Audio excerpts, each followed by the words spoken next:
What is heart disease? Many people have no idea. In most cases, there's nothing wrong with the heart except that the powerful coronary arteries, the arteries that bring blood to the heart muscle, become obstructed. They become narrowed. We talk about hardening of the arteries. It's a process where the arteries begin to narrow down and blood can no longer flow at the optimal level. I want to show you a little video clip that will help you understand what heart disease really is. It's called atherosclerosis, narrowing and hardening of the arteries, our main killer disease in Western society.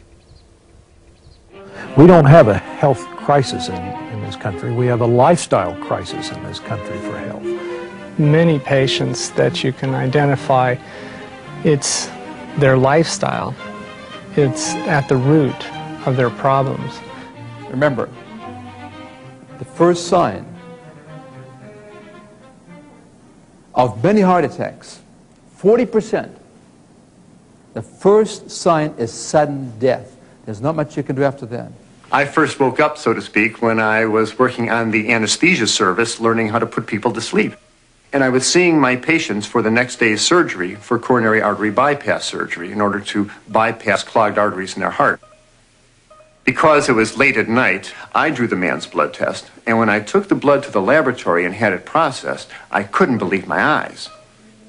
Now, normally, this liquid layer floating on top of the blood clot is quite transparent. It's a yellow, but quite clear. You can see right through it.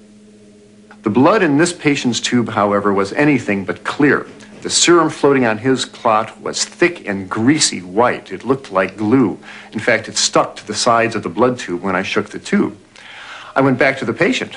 I said, "Mr. Phillips, did you eat before you came to the hospital tonight?" He said, "Yes." I said, "What did you have?" He said, "I had a cheeseburger and a milkshake." And when he said that, I realized that what I was looking at in his tube was all the fat in the beef burger, all the butter fat in the cheese, and the butter fat in the ice cream and in the milkshake. And all this fat had oozed out into his blood and actually turned his blood fatty. Well, 30, 40, 50 years of keeping your blood very fatty creates changes in the blood vessels that are very dangerous. Over the years, arteries can become clogged with fatty material. Then a blood clot can form, blocking the blood flow completely. If the artery leads to the heart, the lack of oxygen can cause heart muscle to die. That's a heart attack.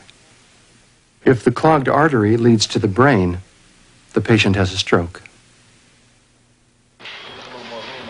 The next morning, we took Mr. Phillips to the operating room, and I put him to sleep, and the surgeon opened up his chest. And from these arteries, he began pulling out yellow, greasy deposits of fatty material called atherosclerosis. Did you see the killer? Did you see it? Do you want to see it again? No, not really, do you? But that's the problem. You see, you have a general narrowing of the arteries, and it's not just the coronary arteries, the arteries to the heart, but it happens to all the major arteries in the body.